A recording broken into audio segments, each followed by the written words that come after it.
የሚገርማችሁ ሰው ሲያረጅ ጭንቅላቱ ውስጥ ሁለት ነገሮች ነው የሚቀሩት። በእኔ መረዳት ነው እንግዲህ አርጅቼ አላየሁትም። አሁን እንደምታየው ከሆነ የሆነ ማዕከላዊ ነገር ነኝ መሰለኝ። ግን ስረዳው ዝም ብዬ መጽሐፍትን እያነበብኩ ስገመግም ሰው ሲያረጅ ጭንቅላት ውስጥ የሚቀር ሁለት ነገር ነው። አንደኛው እንደዚህ ባላደርግ ኑሮ አይወይኔ የሚል ነው። አይወይኔ እንዲህ ባላደርግ ኑሮ፣ በ20 ዓመቴ እንዲህ ባላደርግ ኑሮ፣ የዚያን ጊዜ የገሌ ጓደኝነት ምነው ቢቀርብኝ፣ ወይም እንደዚህ ወደዚህ ሀገር ባለድ እነንትና ጋር ባሉል፣ ወይም እንዲህ ባላደርግ ኑሮ። ይሄውላችሁ ወጣትነትና ያረጋ ውሃ አንድ ነው። ያረጋ ውሃ ላይ ሄዳችሁ ፊታችሁ እንዲህ ብላችሁ ይዩት። ያሳያል? አያሳይም። እንዲህ ሲል አያሳይም። መርጋት ሲጀምር ምን ያደርጋል? ፊት ቁልጭ ብሎ ይታያል። እርጅና የመርጋት ጊዜ ነው። የዚያን ጊዜ ድሮ የተሳሳትነው ሁሉ ቁልጭ ብሎ ይመጣል እንደ መስታወት፣ አይኑን አፍጥጦ። ድሮ እንደ ቅዠት ስናደርገው የነበረው ነገር ሁሉ አደገኛ ነገር ነው። ባለፈው በሰኔ ወር ቀደም ብዬ ግንቦት ላይ ጀርመን ነበርኩኝ እና የዩጎዝላቪያ ቤተክርስቲያን ውስጥ እሄዳለሁ። ዩጎዝላቪያ ያው የምስራቅ ኦርቶዶክሶች ነው። ከኛ ቤተክርስቲያን ጋር አንድ አይደለም። ልሳለም አይደለም የሄድኩት። የኛ ቤተክርስቲያን ያው ተከራይተው እነሱ ጋር ይቀድሳሉ። ተከራይተው ሳይሆን ፈቅደውላቸው ነው። እና የኛ ቤተክርስቲያን ልሳለም ሲሄድ አንድ ትልቅ ሴትዮ ፈረንጅ ናቸው፣ መጽሐፍ ይሸጣሉ። የእነሱ ሱቅ ላይ ነው የሚሸጡት። የምስራቅ ኦርቶዶክሶች ቤተክርስቲያን ላይ እየሸጡ አሉ። አንድ ስገምት 70 ዓመት የሚሆናቸው ይመስላሉ። እና ያው እኔ አንድ ልማድ አለኝ። እንግዳ ሰው ሳገኝ 3 ምክር ምከረኝ የሚል ልምድ አለኝ። እና እንግዲህ ከጠቀማቸው ያዙት። ማንንም ሰው አዲስ ሰው ከሆነ ያገኘሁት ፈረንጅም ይሁን ጥቁር ይሁን የሚጠቅመኝ 3 ምክር እስኪ ምከረኝ እለዋለሁ። የሚለውን እሰማለሁ እና መጥቼ ማስታወሻ ላይ ጽፈዋለሁ። ሲጠራቀም እንግዲህ ማድረገውን አላውቅም። እና 3 ምክር ይምከሩኝ እናታችን፣ ሽማግሌ ነው ትርሶ አልኳቸው።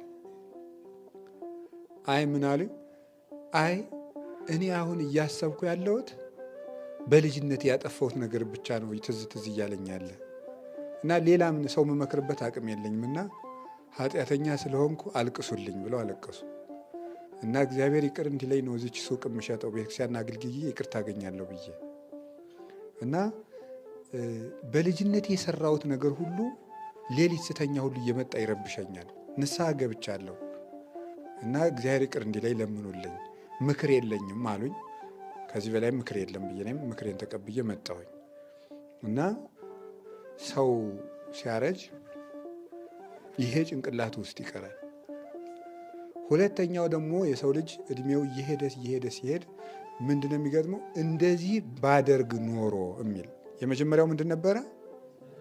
እንደዚህ ባላደርግ ኖሮ ነው። ሁለተኛ ወይኔ እንደዚህ ባደርግ ኖሮ፣ ብማር ኖሮ፣ እንደዚህ ባደርግ ኖሮ፣ እንደዚህ ባደርግ ኖሮ፣ እንደዚህ ባደርግ ኖሮ የሚለው ይቆጫል።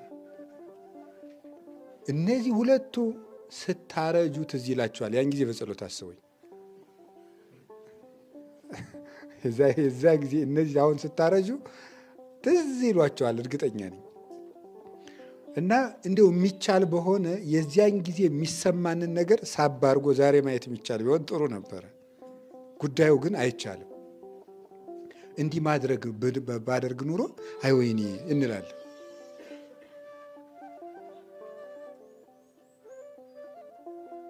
ታዲያ የዚያን ጊዜ መድኃኒቱ ምንድን ነው? የዚያን ጊዜ ሰው ሲያረጅ ደግሞ የሚቀረው 3 መልካም ነገሮች ደግሞ አሉት። ሰው ሲያረጅ ደግሞ በጊዜ ከተጠቀመ ነው። ይሄ ጊዜን ሳንጠቀምበት ካለፍን እኛ የምንጎዳው ጉዳት ይሄ ነው። መልካሙን ነገር ተመልሶ የማድረግ እድል እናጣለን ነው አንዱ። ክፉውን ነገር እንደገና ሄደን ማስተካከል አንችልም። ክፉን ነገር እንደገና ሄደን ማስተካከል አንችልም። በቃ ሆኗል። ታሪክን ለምሳሌ ማስተካከል አይቻልም፣ ተቀምጧል። ቅዱስ ጳውሎስ ለምሳሌ አሳዳጅ ነበረ። የአሳዳጅነቱን ታሪክ ማስተካከል አይችልም። በቃ አሳዳጅ ተብሎ ተጽፏል። ኋላ ጥሩ ሰው መሆን ይቻላል። ታሪኩ ግን እንዳለ ነው የሚጻፈው እና ቅዱስ ጳውሎስ ምን አለ? እኔ ከሐዋርያት ሁሉ የማንስ ነኝ አለ። ሊቁ ቅዱስ ዮሐንስ አፈወርቄን ሲተረጉመው ከሐዋርያት ሁሉ የማንስ ነኝ ያለበት ምክንያት ከሐዋርያት ያነሰ ስላስተማረ ሳይሆን የመጀመሪያ አሳዳጅነቱ ትዝ እያለው ነው ይላል እና ያበላሸነውን ነገር ሕይወታችን አስተካክለን ከእግዚአብሔር ጋር መታረቅ እንችላለን። ሕሊናችን ግን እንደው ምን ጸድቅ እንኳን ቢሆን ንስሐ ብንገባም ይሄ መጥፎ ጠባሳውን ነገር ማስተካከል አንችልም። ሰሎሞን ንስሐ ገብቶ በእግዚአብሔር ጋር ድኗል። ሰሎሞን ማለት 1000 ሴት ያገባ ሰው ነው የሚለውን ግን ማስተካከል ይችላል? አይችልም። እንዳለ ተጽፏል መጽሐፍ ቅዱስ ላይ። እነዚህ ይቀራሉ። ይሄ ጊዜን ሳንሰራበት ስንቀርና ክፉ ሰርተንበት ሲያልፍ ነው። መልካም ሰርተን ስናልፍ ደግሞ ለሰው ጭንቅላቱ ውስጥ ሲያረጅ የሚቀሩት 3ቱ ናቸው። የመጀመሪያው መልካም ስራዎቹ ናቸው። መልካም ስራዎቹ ሁልጊዜ ትዝ ይሎታል። አሁን ብዙ ጊዜ ሽማግሌዎችን አይታችኋቸዋል? ለምንድን ነው ማውራት የሚወዱ ይመስላችኋል? እንግዲህ እኒህ ሰውዬ መንዘባዘብ ጀምሮ ይላቸዋል ሰው። ለምን ይመስላችኋል? መልካም ነገራቸውን መትረፍ ይፈልጋሉ። ደስ የሚላቸው ያች ስለሆነች ያችን መናገር ስለሚፈልጉ ነው።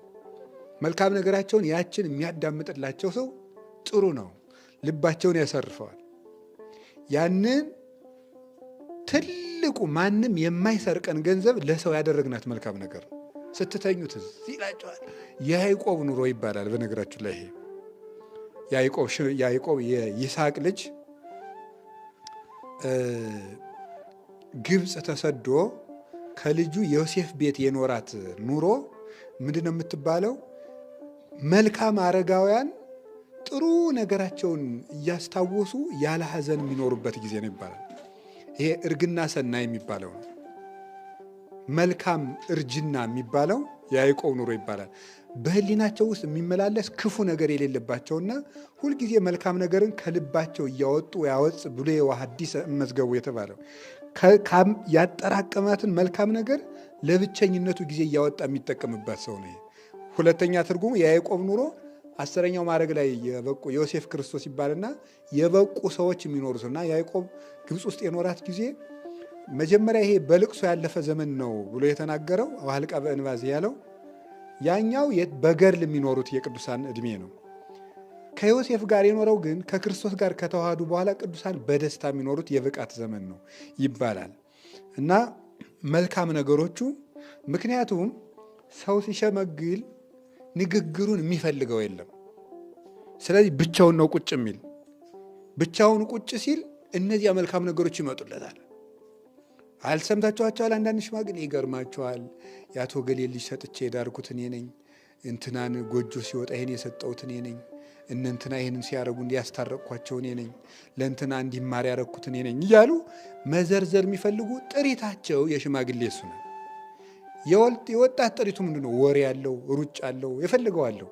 የሽማግሌ ጥሪቱ ግን መልካም ታሪኩ ናት። መልካም ታሪክ የሰራ ሰው ሕሊናው በደስታ ይኖራል። እርጅናን ማሳመር በጣም ጥሩ ነው። በነገራችሁ ላይ እርጅናን ማሳመር እንዲያው ተወዶ ማታ ከመጠላት ማታ ተጠልቶ ጠዋት ተጠልቶ ማታ መወደድ ይሻላል። የሚሻለው እሱ ነው መጨረሻውና የገጠር ሰው ሲመርቅም የማታ እንጀራ ይስጥህ የሚል ለዚህ ነው። ሁለተኛው ለሽማግሌዎች የሚቀራቸው መልካም ነገር ምን እንደሆነ ታውቃላችሁ? እውቀት ነው። እውቀት በሽምግልና ጊዜ በጣም ጥሩ ምግብ ነው። አይታችሁ ሽማግሌ አይታችሁ አታውቁም? ግን እኔ አውቃለሁ። የጃጁ ሽማግሌዎችን ሁሉ ልጁ ነን በጎረቤት አውቃለሁ። ጃጅተው ምንም መቀነ ጀመር አባባ ምናምን እየተባሉ ሰው ሁሉ ማለት ነው። ድሮ እንግዲህ ያን ሰውዬ ለማየት የሚመኝም ይኖራል። እባክህ አግኝቼ ላወያይህ ቀጠሮ ያዝልኝ ያሉትም ይኖራል። ዳኛ ሆኖ ሲፈርድ ሲተች የዛ ጊዜ ግን የልጅ ልጆቹ አይሰሙት፣ ልጆቹ አይሰሙት፣ ብቻውን የሚንጨነቅ ታዲያ ብሉያት አዲሳት ወይም ሌሎቹ ጥሩ ጥሩ መጽሐፎችን በጭንቅላቱ የያዘ ሰው ግን ያንን ይተርካል ማለት ነው። ይደምማል። ይህ ወጣቱ ምናምን ሲሆን የልጅ ነገር እና እያለ ደስ ይለዋል፣ አይከፋውም ማለት ነው። እና ሰው ሲጥለን ጭንቅላታችን ውስጥ ማን ይቀራል? የሸከፍናት ጥሪት እውቀታችን፣ ያቺ ታሪክ እየተረክን ጉድ እያል እያጣጣምን እንኖራለን ማለት ነው። ይሄ ጥሩ ነገር ነው። እና ዳዊት ለዚህ ነው አይምሮዬ በተለየኝ ጊዜ አትተወኛል፣ አይምሮዬ በተለየኝ ጊዜ አትተወኛል። ለዚህ ነው መደመጥ ሲጠፋ ልብ ይናገራል። ልብ ሲናገር ማድመጥ የምንችለው ልብ የሸከፈው ነገር በጊዜ ካለው ብቻ ነው።